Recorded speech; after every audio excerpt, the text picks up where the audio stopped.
صلاة يا رسول الله عليكم سلام يا حبيب الله عليكم بسم الله الرحمن الرحيم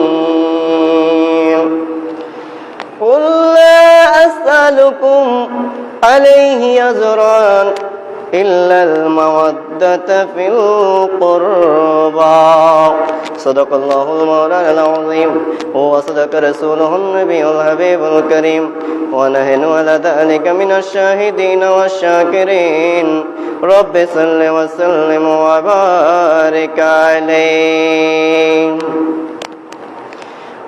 মা ফাতিমার কান্দন সেদিন হুসেন হারা শোকেতে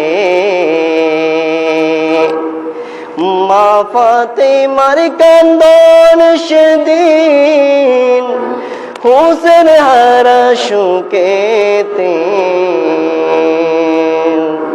কেমন করে নিষ্ঠুর জগৎ পারলো বাঁচিতে আল্লাহ কেমন করে নিষ্ঠুর জগৎ পারলো বাঁচিতে আল্লাহ কেমন করে নিষ্ঠুর জগৎ পারলো বাঁচিতে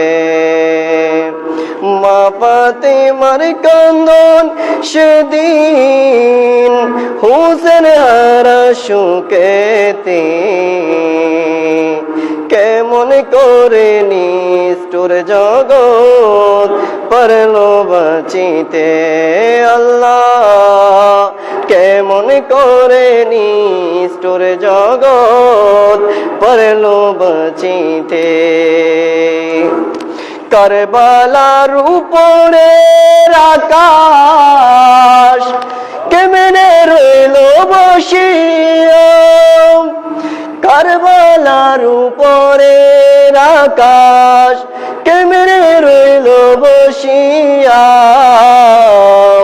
কি নিষ্ঠুর জল ধরিল সাগর বুকে ধরায়া যেদিন শিমুর চোরে চালায় নবী বংশের বগলেতে কেমন করে নিষ্ঠুর জগৎ পারলো বাঁচিতে আল্লাহ কেমন করে নিষ্ঠুর জগৎ পারলো বাঁচিতে আল্লাহুম্মা সাইয়্যিদিনা মাওলানা মুহাম্মদ ওয়া আলা আলি সাইয়্যিদিনা মাওলানা মুহাম্মদ আলহামদুলিল্লাহ আলহামদুলিল্লাহ আল্লাহর কাছে আল্লাহর দরবারে লাখো কোটি শুকরিয়া জ্ঞাপন করছি যে মহান মুনিব আমাদেরকে আজকে মুহররমুল হারাম শরীফের 11তম রাত্রিতে 10ই মুহররমকে স্মরণ করার জন্য তৌফিক দান করেছেন। অত্র মসজিদ কমিটি এবং অত্র এলাকাবাসীর প্রতি কৃতজ্ঞতা জ্ঞাপনও করছি এবং যারা এসেছেন যারা আসতেছেন আসবেন সকলকে সালাম জানাই। আসসালামু আলাইকুম ওয়া রাহমাতুল্লাহি ওয়া বারাকাতুহু। আমি একটি আয়াতে কারিমা নিয়েছি যে আয়াতে কারিমা পবিত্র কোরআনুল কারীমের সূরা শূরার 23 নং আয়াত। অত্র আয়াতে আল্লাহ পাক রব্বুল আলামিন ঘোষণা দিচ্ছেন কুল লা আসআলুকুম আলাইহি আজরান ইল্লাল মাওয়াদ্দাতা ফিল কুরবা। সুবহানাল্লাহ। আল্লাহ নবীকে বলতেছেন, হে নবী আপনি বলুন আমি আমার ইসলামের দাওয়াতের বিনিময়ে কিছুই চাই না, আমি আমার ইসলামের দাওয়াতের বিনিময়ে আমি কিছুই চাই না, কেবল চাই আমার নিকট আত্মীয়দের প্রতি তোমাদের ভালোবাসা। সুবহানাল্লাহ। এখানে নিকট আত্মীয় বলতে এই যে আল্লাহ রাসূল সাল্লাল্লাহু আলাইহি সাল্লামের আহলে বাইতে রাসূলের কথা বলা হয়েছে। সুবহানাল্লাহ। এই কথা বলতে গিয়ে এই আয়াত নাযিল হওয়ার পরে ইবনে আব্বাস রাদিয়াল্লাহু তাআলা আনহু রাসূল পাক সাল্লাল্লাহু আলাইহি সাল্লামের খেদমতে আরজ করলেন, ইয়া রাসূলুল্লাহ ইয়া হাবিবাল্লাহ আপনার নিকটতম আত্মীয় কারা, যাদেরকে ভালোবাসা আমাদের উপর ওয়াজিব হয়ে গিয়েছে? উত্তরে রাসূল পাক সাল্লাল্লাহু আলাইহি সাল্লাম ঘোষণা করলেন, হে হে আব্বাস, শুনো শুনো, তারা কারা? তারা হলো হযরতে আলী, হযরতে মা ফাতিমা এবং হযরতে হাসান এবং হুসাইন রাদিয়াল্লাহু তাআলা আনহু। সুবহানাল্লাহ। আহলে বাইতে রাসূলের স্মরণে আজকের এই মাহফিল, এবং যারা এই আশুরার দিনে 10 জন নবী রাসূল বিভিন্ন নিয়ামত হাসিল করেছেন এই দিনের মধ্যে, তাদের গুণকীর্তন করার জন্য আজকের এই মাহফিল আল্লাহ পাক রব্বুল আলামিন কবুল করুক। সবাই বলুন আমিন। এখনো যারা এদিক সেদিক ঘোরাফেরা করছেন, মাহফিলে আসতেছেন না, আসলে আল্লাহ রসুলের নাতি, কেন যে কারবালায় যাইতে হয়েছে, নিজের কোনো স্বার্থ সেখানে ছিল না, একমাত্র আল্লাহ রসুল সাল্লাল্লাহু আলাইহি সাল্লামের আদেশ, তোমার রক্তের বিনিময়ে আমার এই ইসলাম সুন্দর হবে। সুবহান। এই সুন্দর ইসলামকে উপহার দেওয়ার জন্য ইমাম হুসাইন পাক মরু কারবালার প্রান্তরে তরু তাজা রক্ত ঢেলে দিয়েছেন। সুবহানাল্লাহ। কিন্তু তার বদৌলতে ইমাম হুসাইন পাক তার জন্য কিছু চান নাই, চেয়েছেন উম্মতে মুহাম্মদের জন্য। সুবহানাল্লাহ। বলতেছে, আমি আজকে শাহাদাতে কারবালায় আসার পিছনে একমাত্র কারণ হচ্ছে আমার নানার উম্মতদেরকে কাল কিয়ামতের ময়দানে যাতে নাজাত দিতে পারি। সুবহানাল্লাহ। আর আজকে আমরা মুসলমান, নামদারি হয়ে গিয়েছি মুসলমান, আমরা মুসলমান নামে মাত্র আছি, কাজে নাই। কেমন? আজকে টেলিভিশন খুললে দেখতে পাবেন কিছু এজিদি মুসলমান, তারা টেলিভিশনে বসে বসে এজিদকে, এই যে এজিদের গুণকীর্তন করতেছে, আর হুসাইনে পাককে বলতেছে হুসাইনে পাক নিজের ক্ষমতার জন্য এই যুদ্ধটা করিয়েছেন। নাউজুবিল্লাহ। ওই সমস্ত আলেম, আমি তাদেরকে আলেম বলি না, তাদেরকে আমি জাহেল বলি। ওই সমস্ত জাহেল মুরাক্কাব যাদেরকে বলা হয়, তাদের ক্ষেত্রে তাদের স্থানটা কোথায় হবে তারা নিজেরাও জানে না।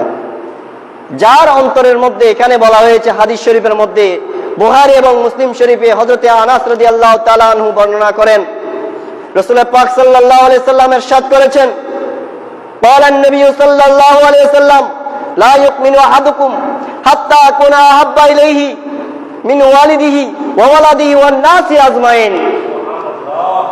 রাসূল পাক সাল্লাল্লাহু আলাইহি সাল্লাম ইরশাদ করেছেন, তোমাদের কেউ ততক্ষণ পর্যন্ত পূর্ণাঙ্গ মুমিন হতে পারবে না, মুমিনে কামেল হতে পারবে না, যতক্ষণ না আমি তার কাছে তার পিতামাতা, সন্তান সন্ততি এবং অন্যান্য সকল লোক থেকে অধিক প্রিয় হব না।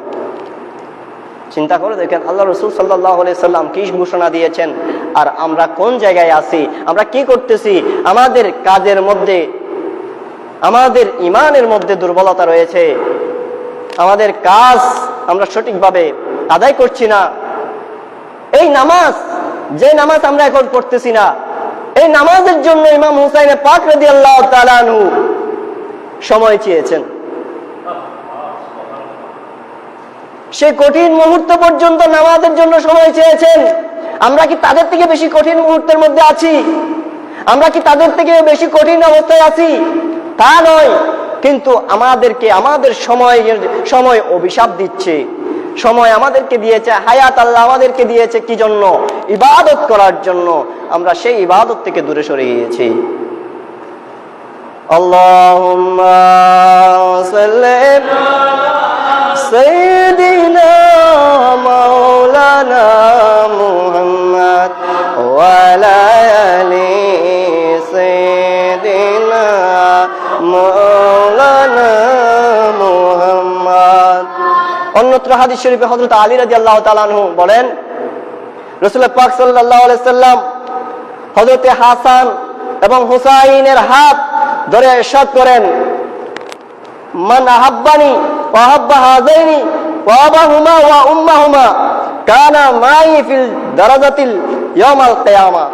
এই হাদিস শরীফের মধ্যে, তিরমিজি শরীফের হাদিস, আল্লামা শফিউল করবী সফিনায়ে নূহ ইউসুফ নাবাহানী আশরাফুল মুহাব্বত নামের কিতাবের মধ্যে বলেছেন, যে ব্যক্তি আমাকে ভালোবাসবে, এবং এই দুজনকে, এই দুজন বলতে এখানে হাসান এবং হুসাইনের কথা বলা হয়েছে, এই দুজনকে এবং এদের পিতামাতাকে ভালোবাসবে, সে কিয়ামতের দিন আমার সাথে আমার মর্যাদায় থাকবে। সুবহানাল্লাহ। তাহলে যারা উপস্থিত হয়েছেন তারা হয়তো বা ইমাম হুসাইনের পাকের প্রেম ও মহব্বত তাদের অন্তরে অভিজাত রয়েছে, আর যাদের অন্তরের মধ্যে বেওয়াফাই রয়েছে ইসলামের সাথে, তারা আজকে এই মসজিদে আসার তৌফিক আল্লাহ তাদেরকে দেয় নাই। ওই যে বলা হয়, খতমাল্লাহু আলা কুলুবিহিম ওয়া আলা সামিহিম ওয়া আলা আবসারিহিম গিশাওয়াতু ওয়া লাহুম আযাবুন আযীম। যাদের অন্তরে আল্লাহ মোহর মেরে দিয়েছেন, তারা চোখে দেখেও দেখবে না, তারা শুনলেও শুনবে না। এলাচ করা হয়েছে, মিলাদ মাহফিল আছে, কিন্তু যারা এখনো উপস্থিত হতে পারে না, তাদের কপালটা অত্যন্ত দুর্ভাগ্যের কপাল। এটার যদি মনের মধ্যে আল্লাহর ভয়, রসুলের ভয় যদি থাকে, অবশ্যই অবশ্যই আপনি আপনার স্থান থেকে এই মসজিদে আসতে পারবেন। আপনাকে কেউ বাধা দেওয়া নাই। আপনাকে একমাত্র বাধা দেওয়ার মতো একজন আছে। তিনি কে? তিনি হয়েছেন একমাত্র শয়তান। শয়তানের ওয়াসওয়াসায় পড়ে আজকে আমরা গুনাহের মধ্যে লিপ্ত আছি, অথচ সেই গুনাহ থেকে বেঁচে থাকার জন্য মসজিদমুখী হতে হয়, নামাজে আসতে হয়, কোরআন তেলাওয়াত করতে হয়।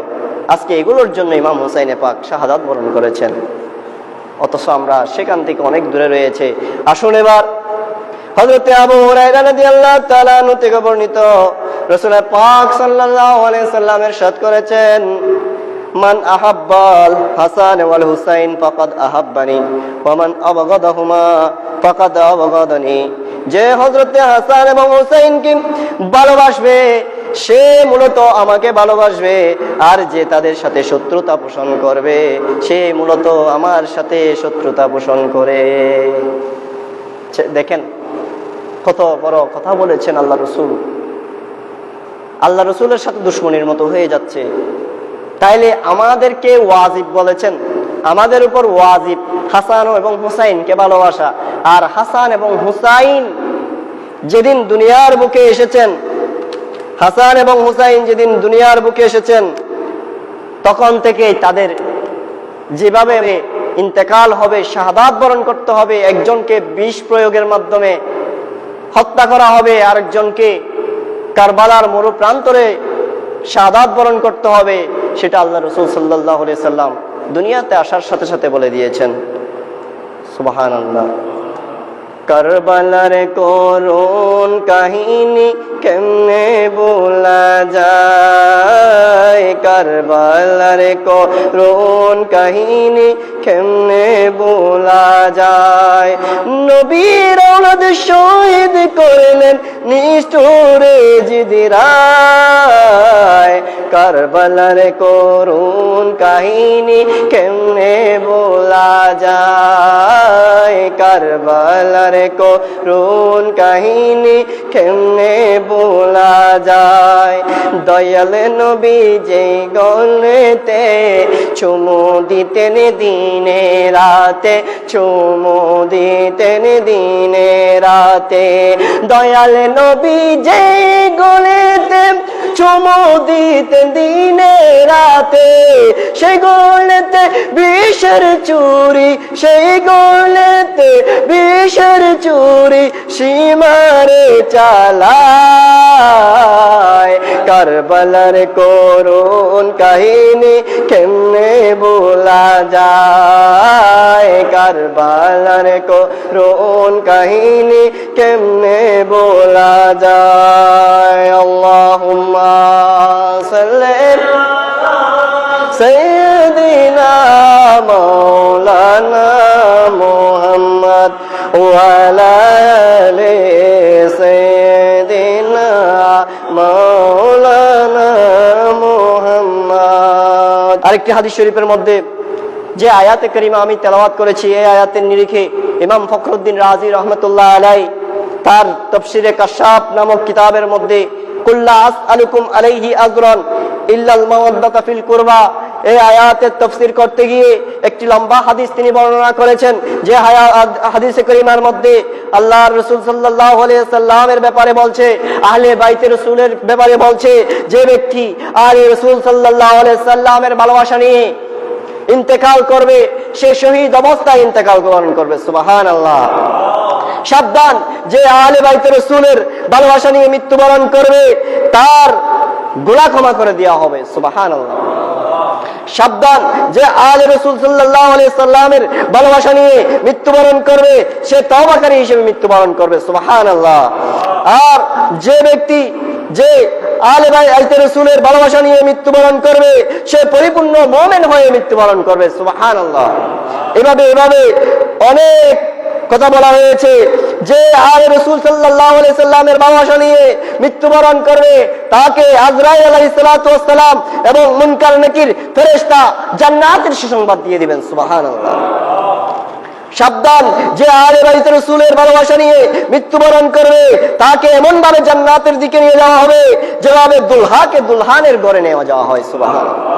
এভাবে পক্ষান্তরে যে আহলে বাইতে রাসূলের সাথে শত্রুতা নিয়ে মৃত্যুবরণ করে, কিয়ামতের দিন সে এমন অবস্থায় আগমন করবে, তার দু চোখের মধ্যখানে লেখা থাকবে আল্লাহর রহমত থেকে বঞ্চিত।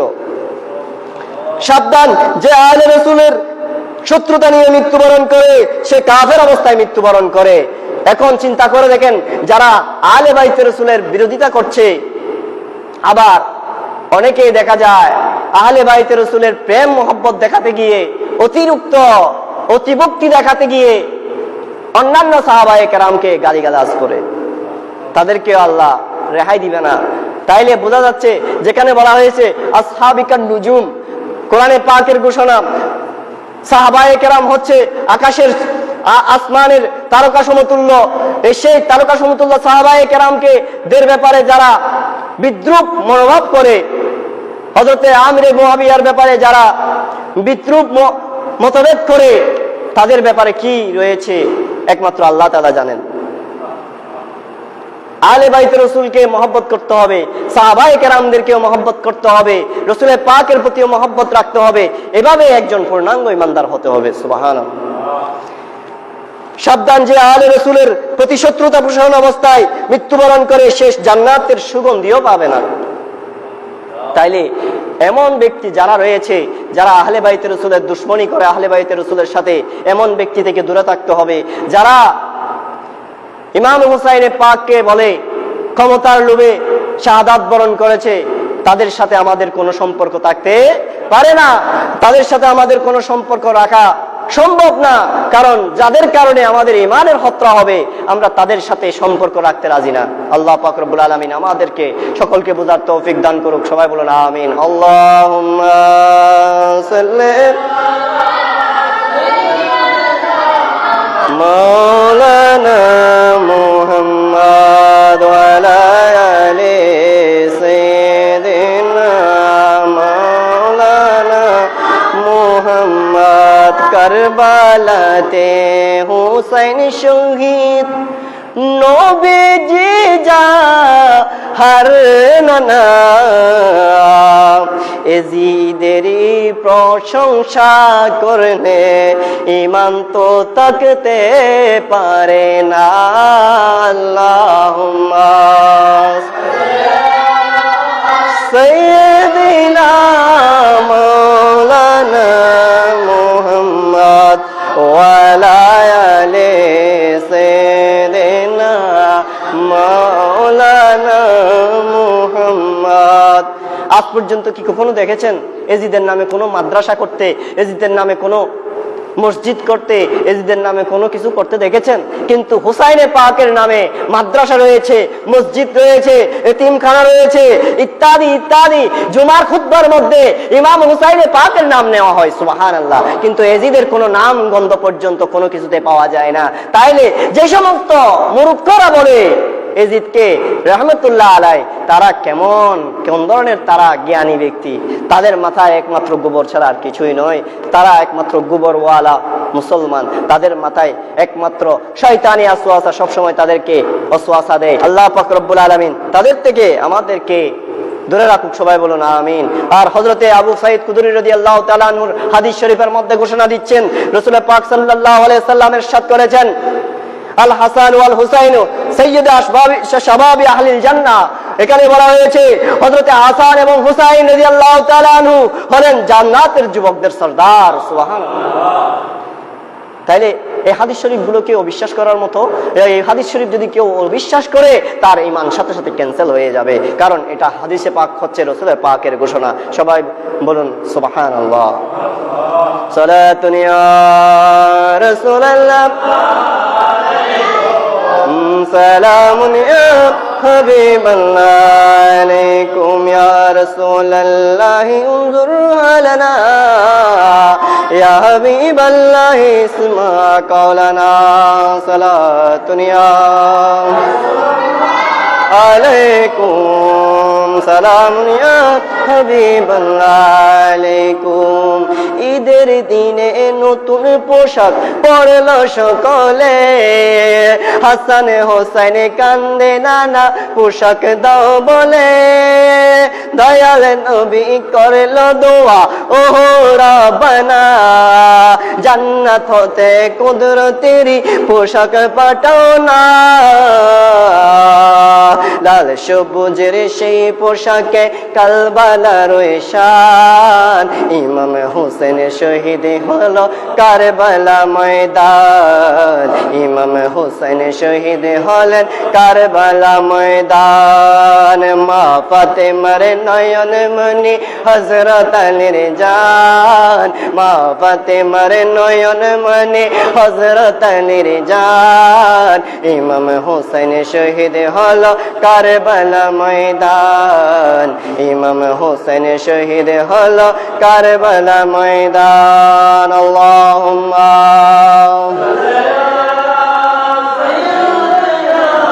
মাওলানা মুহাম্মদ ওয়া আলা আলি সাইয়্যিদিনা মাওলানা মুহাম্মদ।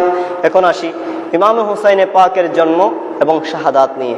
ইমাম হুসাইন পাক শহীদদের সরদার, জান্নাতি যুবকদের সরদার, ফাতেমা রাদিয়াল্লাহু তাআলা আনহুর কলিজার টুকরা, হযরতে আলীর নয়নমণি, রাসূল পাকের দৌহিত্র হযরত ইমাম হুসাইন রাদিয়াল্লাহু তাআলা আনহু মদিনায়ে মুনাওয়ারা হিজরি 4 সালে 5 শাবান তিনি জন্মলাভ করেছেন। সুবহানাল্লাহ। এভাবে রাসূল পাক সাল্লাল্লাহু আলাইহি সাল্লামের কানে, রাসূল পাক সাল্লাল্লাহু আলাইহি সাল্লাম ইমাম হুসাইন পাকের কানে আজান দেন, মুখে লালা মুবারক লাগিয়ে দিয়ে তার জন্য দোয়া করেন এবং 7ম দিন তার নাম রাখেন এবং তার আকিকা করেন। সুবহানাল্লাহ। এভাবেই আল্লাহ রাসূল সাল্লাল্লাহু আলাইহি সাল্লামের আকিকা যে সুন্নাত সেটা আল্লাহ রাসূল শিখিয়ে দিয়েছেন। সুবহানাল্লাহ। আর এভাবেই শিখিয়ে দিয়েছেন যে নাতিদেরকে কিভাবে আদর করতে হয়। সেখান থেকেই নানা নাতির সম্পর্ক তৈরি হয়েছে, মিল মহব্বত তৈরি হয়েছে। নানা নাতিকে ছাড়া থাকতে পারে না, নাতি নানাকে ছাড়া থাকতে পারে না, দাদা দাদা দাদা নাতিকে ছাড়া থাকতে পারে না। এভাবে মহব্বত গুলো আল্লাহ রাসূল সাল্লাল্লাহু আলাইহি সাল্লাম শিখিয়ে দিয়েছেন। এভাবে তৈরি হয়েছে মহব্বত। আর এই রাসূল পাকের নাতিদ্বয়ের হাসান এবং হুসাইন রাদিয়াল্লাহু তাআলা আনহুর এই জান্নাতি দুটি নাম আরবের জাহেলি যুগে ছিল না। এই নাম আল্লাহ রাসূল সাল্লাল্লাহু আলাইহি সাল্লাম দুনিয়ার বুকে আগমনের পরে ইমাম হুসাইন এবং হাসান রাদিয়াল্লাহু তাআলা আনহু দুনিয়ার বুকে আসার সাথে সাথে এই নামের প্রচলন শুরু হয়েছে। সুবহানাল্লাহ। আর হযরতে উম্মে ফজল বিনত হারিস রাদিয়াল্লাহু তাআলা আনহু, যিনি রাসূল পাক সাল্লাল্লাহু আলাইহি সাল্লামের চাচী হযরতে আব্বাস ইবনে আব্দুল মুত্তালিবের স্ত্রী ছিলেন, তিনি একদিন রাসূল পাক সাল্লাল্লাহু আলাইহি সাল্লামের খেদমতে উপস্থিত হয়ে আরজ করলেন, ইয়া রাসূলুল্লাহ, আজ আমি এমন এক স্বপ্ন দেখেছি যাতে আমি ভয় পেয়ে গিয়েছি। যাতে তিনি কি পেয়েছেন? ভয় পেয়ে গিয়েছেন। রাসূল পাক সাল্লাল্লাহু আলাইহি সাল্লাম বললেন, আপনি কি স্বপ্ন দেখেছেন? আপনি কি স্বপ্ন দেখেছেন? তখন তিনি বললেন, এমন একটি স্বপ্ন দেখেছি যা বর্ণনা করতে সাহস পাচ্ছি না, যা বর্ণনা করতে সাহস পাচ্ছি না। তিনি বললেন, নির্বিঘ্নে বলুন। উম্মে ফজল রাদিয়াল্লাহু তাআলা আনহু বললেন, আমি স্বপ্নে দেখলাম যে আপনার শরীর মুবারক থেকে গোশত কেটে আমার কুলে রাখা হয়েছে। সুবহানাল্লাহ। রাসূল পাক সাল্লাল্লাহু আলাইহি সাল্লাম ইরশাদ করেন, আপনি উত্তম স্বপ্ন দেখেছেন ইনশাআল্লাহ ফাতেমা রাদিয়াল্লাহু তাআলা আনহু একটি পুত্র সন্তান জন্মগ্রহণ করবে, আর সে সর্বপ্রথম আপনার কুলেই হবে। অতএব ঠিক এরূপেই হুসাইন রাদিয়াল্লাহু তাআলা আনহু মা ফাতেমার কুলে মা যখন জন্মগ্রহণ করেছেন ইমাম হুসাইন রাদিয়াল্লাহু তাআলা আনহু, তখন হযরতে উম্মে ফজল বিনতে হারেসের কুলের মধ্যে ইমাম হুসাইনে পাককে রাখা হয়েছে। সুবহানাল্লাহ। ইমাম হুসাইনে পাক জন্ম লাভের সাথে সাথে তার শাহাদাতের সুসংবাদ, এমনকি কোথায় এবং কোন স্থানে শাহাদাত বরণ করবেন তাও সকলের নিকট প্রসিদ্ধ হয়ে পড়েছিল। হযরত উম্মে ফজল বিনতে হারেস থেকে বর্ণিত, তিনি বলেন হুসাইন পাক রাদিয়াল্লাহু তাআলা আনহুর জন্মলাভ সম্পর্কিত হাদিসের শেষ ভাগে বর্ণিত হয়েছে যে তিনি বলেন, একদিন আমি নবী করিম সাল্লাল্লাহু আলাইহি সাল্লামের খেদমতে হাজির হয়ে ইমাম হুসাইনকে তার কোলে দিলাম। তারপর দেখলাম যে তার দু চোখে লাগাতার অশ্রুজল প্রবাহিত হচ্ছে। আমি আরজ করলাম, ইয়া রাসূলুল্লাহ, ইয়া হাবিবাল্লাহ, আমার পিতামাতা আপনার উপর উৎসর্গ হোক, আপনার একই অবস্থা, আপনি এভাবে অজর নয়নে কাঁদছেন কেন? তিনি বললেন, আমার নিকট জিবরিল আমিন এসে সংবাদ দিলেন যে আমার উম্মত আমার এই সন্তানকে শহীদ করবে, আমার উম্মত এই সন্তানকে কি করবে? শহীদ করবে। আমি বললাম, একে কি শহীদ করবে? জিবরাইল আমিন বললেন, হ্যাঁ, কি শহীদ করবে? অতঃপর জিবরিল আমিন হুসাইনের শাহাদাত স্থলের লাল রঙের মাটিও আমার নিকট এনে দিলেন। সুবহানাল্লাহ। এই যে লাল মাটি এবং লাল পোশাক, সবুজ পোশাক, এগুলো হাদিস শরীফের কথা, কেউ এগুলো বানোয়াট বলার সুযোগ নেই। ইমাম বাইহাকি তার দালাইলুন নবুওয়াত গ্রন্থে ইমাম আহমদ ইবনে হাম্বলের শিও নিজের মুসনাদে হযরত ইমাম ইবনে আব্বাস থেকে বর্ণনা করেন, তিনি বলেন, আমি রাসূল পাক সাল্লাল্লাহু আলাইহি সাল্লামকে একদিন দুপুর বেলায় ঘুম থেকে জাগ্রত অবস্থায় দেখেছি। এ সময় তার চুল মুবারক এলোমেলো এবং বিক্ষিপ্ত এবং ধুলোবালি মিশ্রিত, আর তার হাত মুবারকে ছিল একটি শিশির, যার মধ্যে ছিল তরুতাজা রক্ত। সুবহানাল্লাহ। আমি বললাম, ইয়া রাসূলুল্লাহ, ইয়া হাবিবাল্লাহ, আমার পিতামাতা আপনার জন্য উৎসর্গ হোক, আপনার হাতে এটি কি? তিনি বললেন, রাসূল পাক সাল্লাল্লাহু আলাইহি সাল্লাম ইরশাদ করলেন, এটি হযরত হুসাইন ও তার সাথীদের রক্ত, যা আমি ওই দিন সংগ্রহ করেছি। ইবনে আব্বাস বলেন, আমি ওই সময়কে হিসেব করে দেখেছি যে ওই সময় হযরত হুসাইন রাদিয়াল্লাহু তাআলা আনহুকে শহীদ করা হয়েছে। সুবহানাল্লাহ। আল্লাহুম্মা সাল্লি সাইয়্যিদিনা মাওলানা মুহাম্মদ ওয়া আলা আলি সাইয়্যিদিনা মাওলানা মুহাম্মদ। আল্লাহ রাসূলের কাছে ইমাম হাসান এবং হুসাইন ঈদের দিনে পোশাক চাইলেন। পোশাক চাওয়া মাত্র সর্বপ্রথম মায়ের কাছে চাইলেন।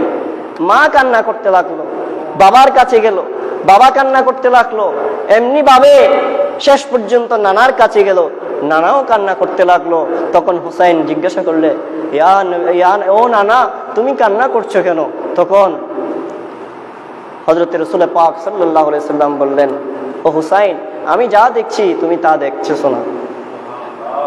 কান্না করার সাথে সাথে আল্লাহর কাছে আরজ করলেন, ও আল্লাহ, জান্নাত থেকে আমার নাতিদের জন্য পোশাক পাঠান। সাথে সাথে জিবরিল আমিনের মাধ্যমে আল্লাহ পাক রব্বুল আলামিন জান্নাত থেকে কুদরতি দুটি পোশাক, তন্মধ্যে একটি হলো সবুজ আর একটি হচ্ছে লাল, এভাবে আল্লাহর রাসূলের কাছে এনে দিলেন। তখন তিনি দুইটি পোশাক দুইজনকে দিলেন। একটা যে ইমাম হাসানকে দিলেন, সবুজ পোশাকটি হাসানকে দিলেন এবং লাল পোশাকটি হুসাইনকে দিলেন। সুবহানাল্লাহ। তখন ইমাম হাসান এবং হুসাইন খুশি হলেন। খুশি হয়ে পোশাক নিয়ে তারা খুশি হলেন। সাথে সাথে আল্লাহ রাসূল সাল্লাল্লাহু আলাইহি সাল্লাম বললেন, ও নাতি, তোমরা খুশি হয়েছো দেখতেছি, কিন্তু আমার তো খুশি লাগতেছে না। আমি যা দেখতেছি এখানে তো আমি একটাতে দেখতেছি আমার নাতির ইমাম হাসান বিষ প্রয়োগের মাধ্যমে তাকে হত্যা করা হবে এবং ইমাম হুসাইনে পাককে কারবালার জমিনে তরতাজা রক্ত ইমাম হুসাইনের রক্ত রঞ্জিত কারবালার ময়দান হবে। সুবহানাল্লাহ। তখন এই লাল রঙের পোশাকের ভিতর কারবালার মাটি ছিল। এই মাটির কাহিনী বলতে গিয়ে বলতেছে, এই মাটি এই পোশাকে যে মাটি তুমি দেখতে পাচ্ছ সেটি হচ্ছে তুমি যেখানে শাহাদাত বরণ করবে ওইখানকার মাটি। তারপরে সীমারে যখন তোমাকে জবাই করবে তখন এই মাটির সাথে তোমার রক্ত মিশে যাবে। আল্লাহ পাক রব্বুল আলামিন তাদেরকে ধৈর্য কিভাবে দিয়েছেন দেখেন। ইমাম হুসাইনে পাক ধৈর্য ধরেও কুফাবাসী যখন চিঠি দিলেন, চিঠি তিনি নিয়েছেন, চিঠি নিয়ে তিনি তার কাছে প্রথম চিঠি ৬০ হিজরি ১০ রমজান মক্কায় পৌঁছেছিল। মোট ২ দিনের মধ্যে ৫৩টি চিঠি তার কাছে এসেছে কুফায় যাওয়ার জন্য। কুফায় দাওয়াত দিয়ে নিয়ে গিয়ে সেই নিষ্ঠুর এজিদ বাহিনী ছোট বাচ্চা আলী আসগরকে পর্যন্ত তারা রেহাই দেননি। মুসলিম বিন আকিলের ইমাম মুসলিমের ২ বাচ্চাকেও তারা রেহাই দেননি। এভাবে কুফার জমিনে অসংখ্য ৭২ জন মতান্তরে ৮২ জন ইমাম হুসাইনে পাকের সাথে যাওয়া সফর সঙ্গী শাহাদাত বরণ করেছেন। আর যারা বেঁচে ছিলেন তারা মক্কার দিকে ছুটে গিয়েছিলেন। এভাবেই শাহাদাতে কারবালার মাধ্যমে আমরা আমাদের এই দিন ইসলামকে উপহার হিসেবে পেয়েছি। আজকে আমাদের পর্যন্ত সঠিক ইসলাম জাল হক ওয়া জাকাল বাতিল, যে সত্য মিথ্যা ফারাক করার জন্য ইমাম হুসাইনে পাককে রক্ত দিতে হয়েছে। কারণ যখন আমিরে মুয়াবিয়া রাদিয়াল্লাহু তাআলা আনহু ইন্তেকাল করেছেন তখন ইয়াজিদের কাছে শাসন ছিল। তখন সেই ইয়াজিদ যেই কুকর্মগুলো অন্ধকারাচ্ছন্ন দুনিয়াকে বিদায় দিয়েছেন আল্লাহ রাসূল সাল্লাল্লাহু আলাইহি সাল্লাম, সেই অন্ধকারাচ্ছন্ন জীবন আবার ইয়াজিদের মাধ্যমে পৃথিবীতে এসেছিল। অন্যায়ভাবে মানুষকে হত্যা করা হতো, অন্যায়ভাবে জুলুম করা হতো মানুষের উপর। এভাবে বিভিন্ন চক্রান্ত করে মুসলমান সম্প্রদায়ের ভিতর বিভিন্ন ধরনের দাঙ্গা হাঙ্গামা সে লাগাই দিত।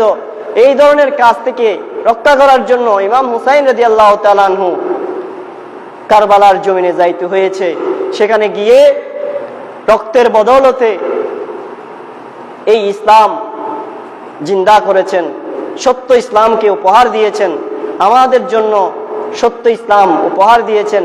আজকে আমরা যারা এখনো পর্যন্ত সেই ইসলামের পতাকা তুলে আসতে পারিনি, আল্লাহ পাক রব্বুল আলামিন সহসাত আমাদেরকে বুঝার তৌফিক দান করুক। ওয়া আখিরি দাওয়ানা আনিল হামদুলিল্লাহি রাব্বিল আলামিন। ইয়া নবী সালাম আলাইকা, ইয়া রাসূল সালাম আলাইকা, रोज से पर्दा हटा दो, शक्ल नूरानी दिखा दो, साथ साथ आवाज़ सुना दो, दिल की आरज़ू मिटा दो। या नबी सलाम अलैका, या रसूल सलाम अलैका, या हबीब सलाम अलैका, सलवातुल्लाह अलैका, आले नबी असहाबे अली और शुदाए किराम, गुले बागे रिसालत पहला को सलाम मुस्तफा जाने रहमत पहला को सलाम, शम्ए बज में हिदायत पहला को सलाम, गौस पकड़ खोज पिया और गौस मज़े भंडारी चोरबी सिरकुटी आका तोयब तोहर साबिर शाह आशिक मुस्तफा क़िबला नूर मुहम्मद सैयदुल औलिया क़िबला सैयद अहमद शाह सिरकुटी नायबे मुस्तफा क़िबला तोयब तोहर साबिर शाह आशिक मुस्तफा क़िबला काजी आसाद अली ताजदारे बेलायत पहला तो सलाम मुस्तफा मत पहला को सलाम शम्अ बज में हैदायत पहला को सलाम आला हजरत सदरुल फदिल और अल्लामा गाजी शेर बंगला जिनकी हर आदा सुन्नते मुस्तफा ऐसे पीरे तरीकत पहला को सलाम मुस्तफा पहला को सलाम शम्अ बज में हैदायत पहला को सलाम मुझे को पवालो मुसाफिर न समझो मुझे को पवालो मुसाफिर न समझो मैं आया नहीं हो बुलाया गया हो मैं आया नहीं हो बुलाया गया हो कि मेहमान बना कर सताया गया हूँ मैं रोया नहीं हूँ रुलाया गया हो मुझे को फवालो मुसाफिर न समझो मैं आया नहीं हो बुलाया गया हो खुदा जाने कैसी है ये मेज़बानी बहत्तर प्यासों का है बंद पानी मुकद्दर में है हो ज़े कौसर का पीना मैं प्यासा नहीं हो पिलाया गया हो मुझे को पवालो मुसाफिर न समझो मैं आया नहीं हो बुलाया गया हो जो कहता जो सरबा रेगाहे खुदा में वही सर कलम हो गया करबला में शहादत के मंजिल को पाया है मैंने मैं मुर्दा नहीं हो जिलाया गया हो मुझे को पवालो मुसाफिर न समझो मैं आया नहीं हो बुलाया गया हो या इलाही सदक़े मिलाद पाक रसूल सलामी आज जाना हो कबूल मदीने के चांद हजारों सलाम मदीने के चांद लाखों सलाम मदीने के चांद करोड़ों सलाम मदीने के चांद बेहुदो सलाम बलगल उला बिकमालिही कशफत दुजा बिजमालिही हसनत जम्यो है सालिही।